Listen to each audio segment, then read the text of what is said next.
ಒಟ್ಟಲ್ಲಿ ದೇವರ ನಾಡಿಗೆ ದೇವರ ಕೃಪೆನೇ ಇಲ್ಲ ಅನ್ನಂಗಾಗಿ ಹೋಗ್ಬಿಟ್ಟಿದೆ. ಜಲಾಸುರನ ಆರ್ಭಟದ ಬೆನ್ನಲ್ಲೇ ಈಗ ಮತ್ತೊಂದು ಕಂಟಕ ಎದುರಾಗಿದೆ. ಮೊದಲೇ ಭೂಕುಸಿತದಿಂದ ಜರ್ಜರಿತರಾಗಿರೋ ಜನರನ್ನ ಅಲ್ಲಿ ಹಂದಿ ಜ್ವರದ ಭೀತಿ ಕಾಡ್ತಾ ಇದೆ. ಜಲಪ್ರಳಯ ಬಳಿಕ ಕೇರಳಕ್ಕೆ ಮತ್ತೊಂದು ಆಘಾತ. ವಯನಾಡಿನಲ್ಲಿ ಭೂಕುಸಿತ ಬೆನ್ನಲ್ಲೇ ಹಂದಿ ಜ್ವರ ಆತಂಕ.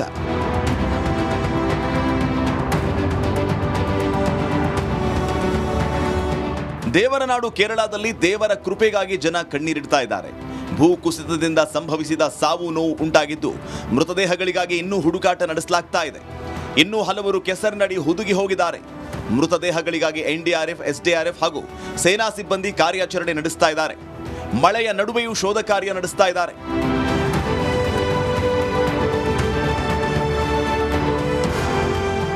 ಇಂಥ ಹೊತ್ತಲ್ಲಿ ವಯನಾಡಲ್ಲಿ ಮತ್ತೊಂದು ಕಂಟಕ ಎದುರಾಗಿದೆ. ಜಲಪ್ರಳಯದ ಬಳಿಕ ಸಾಂಕ್ರಾಮಿಕ ರೋಗದ ಭೀತಿ ಎದುರಾಗಿದೆ. ಜಲಾಸುರನ ಆರ್ಭಟದ ಬಳಿಕ ಹಲವು ಮೃತದೇಹಗಳು ಇನ್ನೂ ಪತ್ತೆಯಾಗಿಲ್ಲ. ಹೀಗಾಗಿ ಶವಗಳು ಕೊಳೆತು ಹೋಗಿರುವ ಸಾಧ್ಯತೆ ಇದೆ. ಇದರಿಂದ ಮತ್ತಷ್ಟು ಆತಂಕ ಮನೆ ಮಾಡಿದ್ದು ಹಲವು ರೋಗಗಳ ಭೀತಿ ಕಾಡತೊಡಗಿದೆ. ಹಂದಿ ಜ್ವರದ ಆತಂಕ, ಮತ್ತಷ್ಟು ಸಂಕಷ್ಟ. ವಯನಾಡಿನ ಮೆಪ್ಪಾಡಿ, ಚೂರಲ್ಮಲ, ಮುಂಡಕೈನಲ್ಲಿ ಅವಾಂತರಗಳೇ ಸೃಷ್ಟಿಯಾಗಿದ್ದು ಮನೆ ಮಠ ಕಳೆದುಕೊಂಡವರು ಕಣ್ಣೀರಲ್ಲೇ ಕೈ ತೊಳೆಯುತ್ತಿದ್ದಾರೆ. ಇಂತಹ ಸಮಯದಲ್ಲಿ ಹಂದಿ ಜ್ವರದ ಆತಂಕ ಎದುರಾಗಿದ್ದು ಅಲ್ಲಿರುವ ಜನರಿಗೆ ಮತ್ತಷ್ಟು ಸಂಕಷ್ಟ ಎದುರಾಗುವ ಸಾಧ್ಯತೆ ಇದೆ. ಹೀಗಾಗಿ ಕೇರಳ ಸರ್ಕಾರ ವಯನಾಡಲ್ಲಿ ಮಾಸ್ಕ್ ಕಡ್ಡಾಯಗೊಳಿಸಿದೆ. ಮಾಸ್ಕ್ ಹಾಕದೆ ಎಲ್ಲೂ ಓಡಾಡದಂತೆ ಸೂಚನೆ ನೀಡಿದೆ.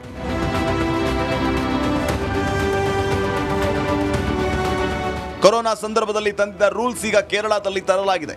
ಮಾಸ್ಕ್ ಇಲ್ಲದೆ ಯಾರು ಕಾರ್ಯಾಚರಣೆಗೆ ಇಳಿಬಾರದು, ಹೊರಬರಬಾರದು ಅಂತ ಕೇರಳ ಸರ್ಕಾರ ಸೂಚಿಸಿದೆ. ಕೇರಳದಲ್ಲಿ ಸೃಷ್ಟಿಯಾಗಿರೋ ಸಮಸ್ಯೆಗಳು ಇನ್ಯಾವ ಸಂಕಷ್ಟಕ್ಕೀಡು ಮಾಡುತ್ತೆ ಅಂತ ದೇವರೇ ಬಲ್ಲ. Bureau report, republic Kannada. Right, ಸಂಕಷ್ಟದ ಮೇಲೆ ಸಂಕಷ್ಟ. ನನ್ನ ಸಹೋದ್ಯೋಗಿ ರಂಜಿತ್ ಶಿರಿಯಾರ್ ಕನೆಕ್ಟ್ ಆಗಿದ್ದಾರೆ ಚೂರಲ್ಮಲೆಯಿಂದ. Ranjith, how are you Ranjith? ಯಾಕಂತಂದ್ರೆ 4 ದಿನಗಳಲ್ಲಿ ಆ ಸಂಕಷ್ಟವನ್ನ ನೋಡಿ ನೋಡಿ ನಮ್ಗೆ ಒಂಥರ ಕಷ್ಟ ಅಂತ ಅನಿಸ್ತಾ ಇದೆ. ಅಯ್ಯೋ, ಈ ಭಗವಂತಾನೇ ಮುಂದ್ರೆ ಹೇಗಪ್ಪ ಅಂತ. ಸೊ ಇದೆಲ್ಲದರ ಮಧ್ಯೆ H1 ಏನು ಅನ್ನೋ ಭೀತಿ ಕೂಡ ಕಾಡ್ತಾ ಇದೆ ರಂಜಿತ್. ರಕ್ಷಣಾ ಕಾರ್ಯಾಚರಣೆಗೆ ಅದು ಕೂಡ ಇನ್ನೊಂದು ಸವಾಲಾಗಿದೆ ಅಂತ. ಒಟ್ಟಾರೆ ಪರಿಸ್ಥಿತಿ ಹೇಗಿದೆ?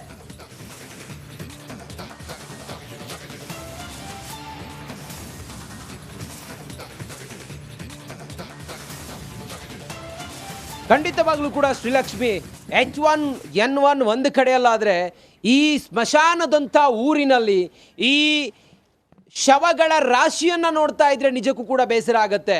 ಇಲ್ಲಿ ನಾವು ನೋಡಬೇಕು ಶ್ರೀಲಕ್ಷ್ಮಿ, ಸಾಮೂಹಿಕವಾಗಿ ಎಲ್ಲರನ್ನು ಕೂಡ ದಹಿಸ್ತಾ ಇದ್ದಾರೆ. ಆ ರೀತಿಯ ವಾತಾವರಣ ನಿರ್ಮಾಣ ಆಗಿದೆ. ಮತ್ತೊಂದು ಮನ ಕಲುಕುವ ಘಟನೆ ಅಂತ ಹೇಳಿದರೆ ಶ್ರೀಲಕ್ಷ್ಮಿ, ಒಬ್ಬ ವ್ಯಕ್ತಿ ಪ್ರಣೀಶ್ ಅಂತೇಳಿ ಆತನ ಹೆಸರು.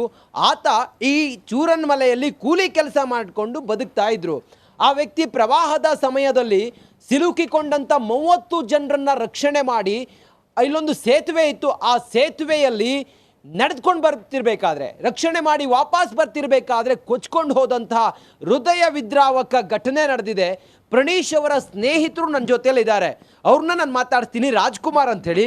ರಾಜ್ಕುಮಾರ್ ಅವರೇ ಹೇಳಿ, ಪ್ರಣೀಶ್ ಅವರು ಇಲ್ಲಿಯವರ, ಏನು ಕೆಲಸ ಮಾಡ್ತಾ ಇದ್ರು, ಏನಾಯ್ತು ಆ ದಿನ ಅಂತ? ಪ್ರಣೀಶ್ ಅದು 30 ವರ್ಷ ಅವರು ಇಲ್ಲೇ ಕೆಲಸ ಮಾಡ್ತಾಯಿತ್ತು, ಕೂಲಿ ಕೆಲಸ ಮಾಡ್ತಾಯಿತ್ತು. ಅಂದರೆ ಒಳ್ಳೆಯ ವ್ಯಕ್ತಿ, ಎಲ್ಲ ಕಡೆನೂ ಓಡಾಡ್ಕೊಂಡು ಎಲ್ಲ ಇದು ವಿಚಾರದಲ್ಲಿ ದೇವಸ್ಥಾನದ ಜಾತ್ರಾ ಆ ಕೆಲಸದಲ್ಲೆಲ್ಲ ಓಡಾಡ್ಕೊಂಡು ಎಲ್ಲ ಅದು ಮಾಡ್ತಾಯಿತ್ತು ರಜೀಶ್ ಅಂತ. ಆವತ್ತು ಸಿಚುವೇಶನ್ ಹೆಂಗೆ ಅಂದರೆ, ರಾತ್ರಿ ಇದು ಫ್ಲಡ್ ಬಂತು. ಇವ ಓಡಾಡ್ಕೊಂಡು ಆ ಕಡೆ ಮನೆಗಳು, ಅಲ್ಲಿ 3 ಕ್ವಾರ್ಟರ್ಸ್ ಇದೆ. ಎಸ್ಟೇಟ್ದು 3 ಕ್ವಾರ್ಟರ್ಸ್ಗಳಿದೆ. ಆ 3 ಕ್ವಾರ್ಟರ್ಸಲ್ಲಿ ಸುಮಾರು ಒಂದು 20-30 ಜನ ವಾಸ ಇತ್ತು. ಅವರನ್ನೆಲ್ಲ ಅವನು ಅದೇ ಕ್ವಾರ್ಟರ್ಸಲ್ಲೇ ಅವನು ಇದ್ದಿದ್ದು.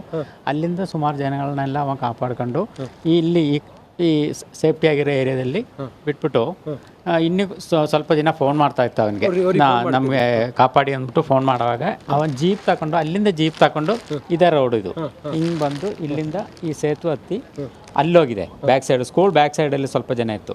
ಅವ್ರನ್ನ ಕಾಪಾಡೋಕ್ಕೋಸ್ಕರ ಜೀಪ್ ತಗೊಂಡು ಹೋಗಿ ಅಲ್ಲಿಂದ ಅವ್ರನ್ನ ಕಾಪಾಡ್ಕೊಂಡು ರಿಟರ್ನಿಂಗ್ ಬರೋ ಅಷ್ಟಕ್ಕೆ ಇಲ್ಲಿಂದ ಫುಲ್ಲು ಕೊಚ್ಕೊಂಡು ವಾಹನ ಸಮೇತ ಅವನು ಈಗ ಬಾಡಿನೇ ಸಿಕ್ಕಿಲ್ಲ ಅಂತ ಹೇಳ್ತಾ ಇದ್ದಾರೆ. ನಾನು ಇದು ಅಫೆಕ್ಟ್ ಆಗಿ ನಾನು ಬಂದಿದ್ದು.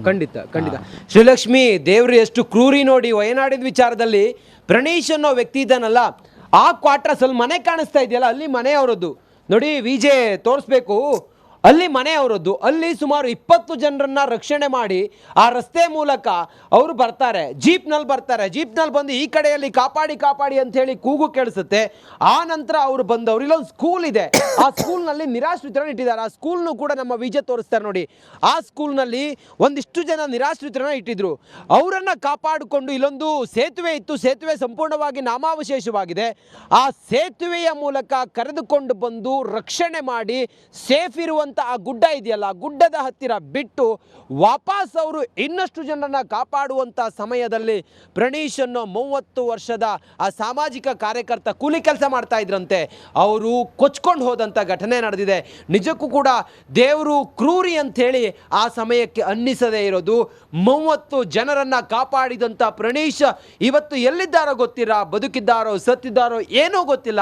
ಆದ್ರೆ ಅವರ ಆತ್ಮಕ್ಕೆ ಶಾಂತಿ ಸಿಗ್ಲಿ ಅಂತ ಹೇಳಿ ಎಲ್ಲರೂ ಕೇಳ್ತಾ ಇದ್ದಾರೆ. ಪ್ರಣೀಶ್ ಅವರ ಸ್ನೇಹಿತರು ರಾಜ್ಕುಮಾರ್ ಅಂತ ಹೇಳಿ ಅವ್ರು ಮಾತಾಡ್ತಾ ಕಣ್ಣೀರು ಹಾಕ್ತಾ ಇದ್ರು. ನನ್ನ ಸ್ನೇಹಿತ ಪ್ರಣೀತ್, ನಾನು ಅವರು ಜೊತೆಗಿದ್ವಿ, ಆದ್ರೆ ಇವತ್ತು ಪ್ರಣೀತ್ ಅಷ್ಟು ಜನರನ್ನು ಕಾಪಾಡಿ ಅವನೇ ಜೀವ ಉಳಿಸ್ಕೊಳ್ಳಿಕ್ಕೆ, ಅವನ ಜೀವವನ್ನ ಕಾಪಾಡ್ಲಿಕ್ಕೆ ಆಗಿಲ್ಲ ಅಂತೇಳಿ ಕಣ್ಣೀರು ಹಾಕ್ತಾ ಇದ್ರು. ನಿಜಕ್ಕೂ ಕೂಡ ಅವತ್ತು ನಡೆದಂತ ದುರ್ಘಟನೆ ಇದೆಯಲ್ಲ ಶ್ರೀಲಕ್ಷ್ಮಿ, ಅದನ್ನ ಯಾರೂ ಕೂಡ ಊಹಿಸ್ಕೊಳ್ಳಿಕ್ಕೆ ಸಾಧ್ಯ ಇಲ್ಲ. ನಾವು ಇಲ್ಲೇ ಮೆಪ್ಪಾಡಿ ಹತ್ತಿರ ಸಂತ್ರಸ್ತರ ಕ್ಯಾಂಪ್ಗಳಿಗೆ ಹೋದಾಗ ಒಂದೊಂದು ಕತೆ ತೆರೆದುಕೊಳ್ತಾ ಇದೆಯಲ್ಲ, ಕರುಣಾಜನಕ ಕತೆ, ಅದನ್ನ ಕೇಳ್ತಾ ಇದ್ರೆ ನಿಜಕ್ಕೂ ಕೂಡ ಎಂಥವರ ಹೃದಯವೂ ಕೂಡ ಕಲುಕಿ ಹೋಗುತ್ತೆ. ಅಂಥ ಪರಿಸ್ಥಿತಿ ಇದೆ. ರಿಪಬ್ಲಿಕ್ ಕನ್ನಡ ಡೇ 1 ಯಾವಾಗ ಈ ಇನ್ಸಿಡೆಂಟ್ ಆಯಿತು ಅವತ್ತಿನಿಂದ ಗ್ರೌಂಡ್ಲಿ ರಿಪೋರ್ಟ್ ನೀಡ್ತಾ ಇದೆ, ಜೊತೆಗೆ ಅಲ್ಲಿನ ಒಬ್ಬೊಬ್ಬರ ಕರುಣಾಜನಕ ಕಥೆಯನ್ನ ಹೇಳ್ತಾ ಇದೆ. ಇಲ್ಲೇ ಪಕ್ಕದಲ್ಲಿ ಈ ಮುಂಡಗೈ ಹೋಗುವಂತ ಜಾಗದಲ್ಲಿ ಶ್ರೀಲಕ್ಷ್ಮಿ ಒಂದು ಮನೆ ಇದೆ. ಆ ಮನೆಯಲ್ಲಿರುವಂತ ವ್ಯಕ್ತಿ ಇನ್ನು 2 ದಿನ ಬಿಟ್ಟರೆ ಫಾರಿನ್ಗೆ ಹೋಗ್ತಾ ಇದ್ರು. ಆದರೆ ಈ ಸುರಿದಂಥ ಭೀಕರವಾದಂಥ ಮಳೆ, ಈ ದುರಂತದಲ್ಲಿ ಆ ವ್ಯಕ್ತಿ ಕೂಡ ಕೊಚ್ಕೊಂಡು ಹೋಗಿದ್ದಾರೆ.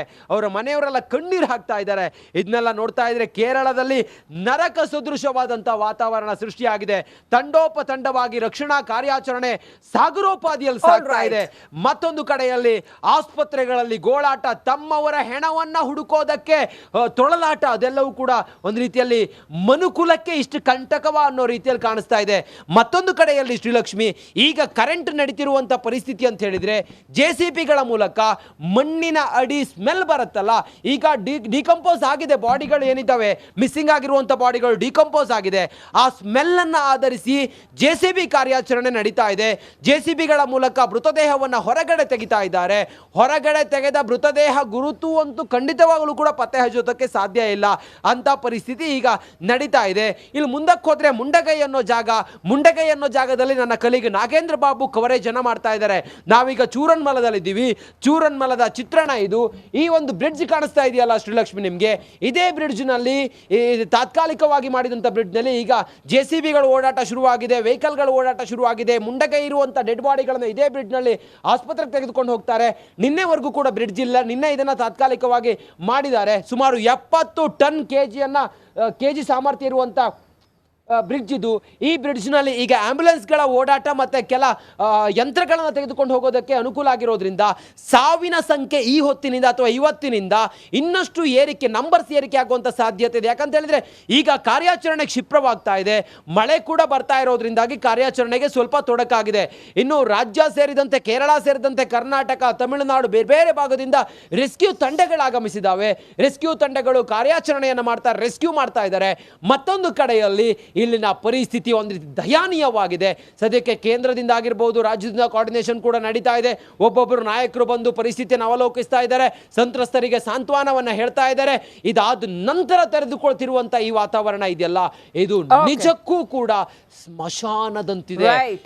ನಾಮಕಾವಸ್ಥೆ ಆಗಿದೆ, ಸಂಪೂರ್ಣವಾಗಿ ನಾಮಾವಶೇಷವಾಗಿದೆ. ಏನೂ ಕೂಡ ಇಲ್ಲ. ಇಲ್ಲಿರೋದು ಕಸದ ಗುಡ್ಡೆ ಮಾತ್ರ, ಬಂಡೆಗಳ ಗುಡ್ಡೆ ಮಾತ್ರ ಕಾಣಿಸ್ತಾ ಇದೆ Srilakshmi. Right, thank you Ranjit.